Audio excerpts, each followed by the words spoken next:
السلام علیکم سامعین، 19 رجب المرجب اور 9 جنوری ہے۔ خبر کا عنوان ہے ایران میں مظاہرے۔ شروع میں یہ سمجھا جا رہا تھا کہ آرتھک استھتی، اقتصادی حالت، اکنامک حالت، بے روزگاری، معیشت اور اقتصادیات کو لے کر یہ مظاہرے ہو رہے ہیں، مہنگائی کو لے کر مظاہرے ہو رہے ہیں، لیکن اب ایسا نہیں ہے۔ اب بات واضح ہو چلی ہے کہ مظاہرے تختہ پلٹ کے لیے ہو رہے ہیں۔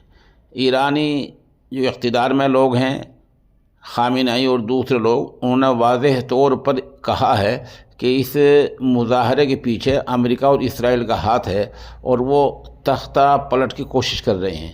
چنانچہ وہاں مظاہرین کے درمیان میں شاہ کے حق میں نعرے بھی لگے ہیں اور خامنئی کے خلاف نعرے بازی ہوئی ہے۔ اس سے بآسانی سمجھا جا سکتا ہے کہ کھیل کیا ہے اور امریکہ تختہ پلٹ چاہتا ہے۔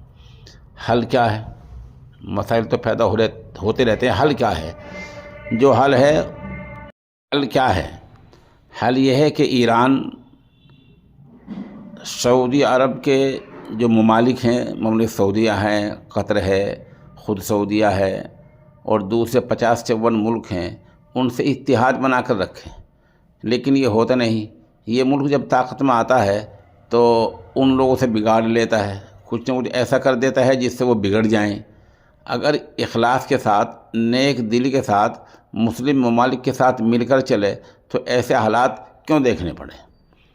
اس کا واحد حل آج بھی یہی ہے، پہلے بھی یہی تھا، آئندہ بھی یہی ہوگا کہ مسلم ممالک کے ساتھ مل کر چلا جائے۔ ایران ہے، سعودیہ ہے، قطر ہے، پاکستان ہے، ترکی ہے۔ اگر سارے ملک مل جائیں گے، یکجا ہو جائیں گے تو مسئلے کا حل نکل آئے گا، ورنہ یوں ہی جو صہیونی طاقتیں ہیں ایک ایک کو پیٹتی رہیں گی اور اقتدار میں تبدیلی ہوتی رہے گی۔